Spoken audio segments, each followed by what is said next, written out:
আজকে ভিডিওতে দেখাবো কিভাবে আপনি ফন্ট ডাউনলোড করে ইনস্টল করে ক্লায়েন্টের পছন্দ মতো ফন্ট আপনি ক্লায়েন্টকে দিতে পারেন। তো আপনার যদি ক্লায়েন্ট বলে যে ফন্টের নাম বলে দেয় যে আমার এই ফন্ট আমার লেখায় ব্যবহার করতে হবে বা আমার লোগোতে ব্যবহার করতে হবে, তো আপনি সেই ফন্টটি কিভাবে ইউজ করবেন। তো দেখুন, আমি এখান থেকে টাইপ টুলটি নিলাম, নিয়ে এখানে আমি টাইপ করলাম। তো এখানে দেখেন আমার যে ডিফল্ট ফন্টটি আছে, তো ক্লায়েন্ট যদি আমার বলে যে আমার এই ফন্টে হবে না বা এখানে আরো যত ফন্ট আছে এগুলোতে হবে না, আমার অমুক ফন্টটি আমারে দিতে হবে, তো আপনি তখন কি করবেন? আপনি তখন গুগলে চলে যাবেন, গিয়ে আপনি গুগলে সার্চ করবেন। সেই দেখুন, ক্লায়েন্ট যদি বলে যে আমার শেরিফ ফন্ট দিতে হবে বা শেরিফ ফন্টের মধ্যে আপনার বলে দিল যে এই ফন্টটি দিতে হবে, তো আপনি শেরিফ ফন্ট বলে সার্চ করবেন গুগলে। তো এখানে দেখেন দ্বিতীয় নম্বর অপশনে বেসিক শেরিফ ফন্ট, এখানে আমি ক্লিক করলাম।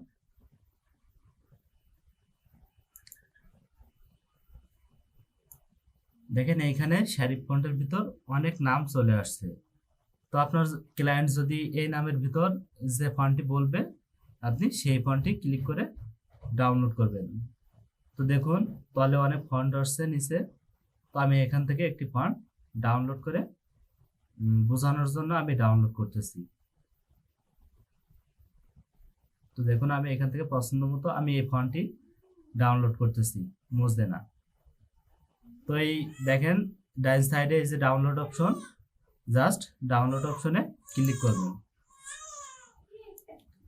তারপর এখান থেকে আপনি ওকে করে দিবেন, জাস্ট এখান থেকে ওকে করে দিবেন। এখান থেকে আপনি সেভ ফাইল ক্লিক করে দিবেন, তাহলে আপনার ফন্টটি ফাইলে সেভ হবে। তো আমি সেভ ফাইলে ক্লিক করলাম, করে ওকে করে দিলাম।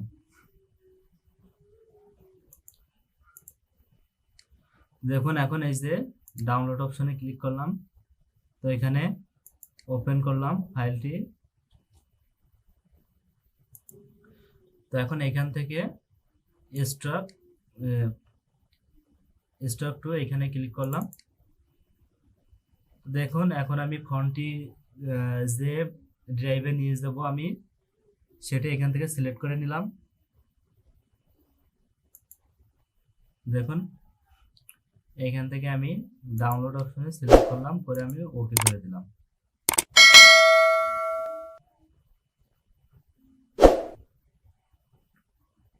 তো আমি এখন ফাইলে চলে যাব। দেখুন, তো এখন দেখুন আমি এই যে ডাউনলোড অপশনে গেলাম,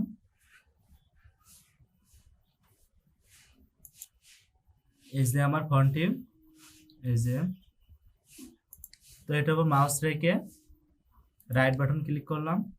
তো করার পরে এই যে তৃতীয় নম্বর অপশনে যে ইনস্টল, তো এখানে আমি ক্লিক করলাম। দেখুন আমার ফন্টটি এখন ইনস্টল হচ্ছে। তো আমার ফন্টটি ইনস্টল হয়ে গেছে। তো আমি এখন ইলাস্ট্রেটরে চলে গেলাম।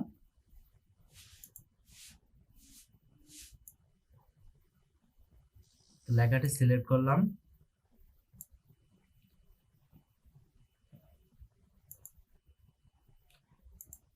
এই যে প্রথমে যে ফন্টটি দেখতে পাচ্ছেন আমাদের, সেই ফন্টটি প্রথমে চলে আসছে। আমরা যে ফন্টটি ডাউনলোড করছি এই যে সর্বপ্রথমে, তো আমি এখন এটি সিলেক্ট করলাম। দেখুন আমাদের ফন্টটি চেঞ্জ হয়ে গেল। তো আমাদের এই যে ফন্ট, এটি বিশেষ করে আমাদের লোগো বা কোনো মগে লোগো এসব বিষয়ে আমাদের ব্যবহার হয়। আমরা ফন্টটি অরিজিনাল দেখব। দেখুন আমি এখানে একটু টাইপ করতেছি।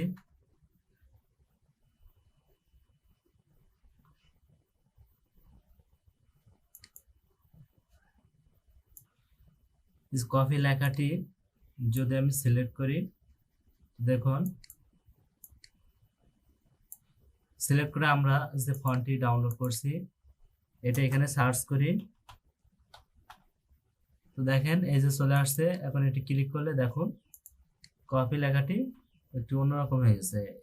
এবং এটির আরেকটি যে Koyra-IT এর যে ফন্টটি, এটি আমাদের লোগোর ক্ষেত্রে খুব সুন্দর দেখাবে। তো দেখুন আমি এখানে দিচ্ছি ম্যাঙ্গো সালসা। তো এই ফন্টটি যদি আমরা ইউজ করি, দেখুন কি সুন্দর একটি ফন্ট। এটি বেশিরভাগ আমাদের মগের উপর যে কফি লেখা থাকে এইসব ক্ষেত্রে আমাদের এই যে ফন্টটি অনেক সুন্দর বানাবে। তো যাই হোক, আমি বোঝাতে চাইছিলাম যে ফন্ট আপনি ডাউনলোড করে কিভাবে ইনস্টল করবেন এটাই। তো আপনারা আপনাদের পছন্দ মতো ফন্ট এভাবে ডাউনলোড করে ইনস্টল করতে পারেন। তো যাই হোক, আমার ভিডিওটি যদি ভালো লেগে থাকে তো অবশ্যই লাইক করবেন, কমেন্ট করবেন। ভালো নাও লেগে থাকলেও আনলাইক করবেন, কমেন্ট করবেন, খারাপ মন্তব্য করতে পারেন। আর যদি আমার চ্যানেলে প্রথম হয়ে থাকেন বা নতুন হয়ে থাকেন তো অবশ্যই সাবস্ক্রাইব করে বেল আইকনটি বাজিয়ে দিবেন।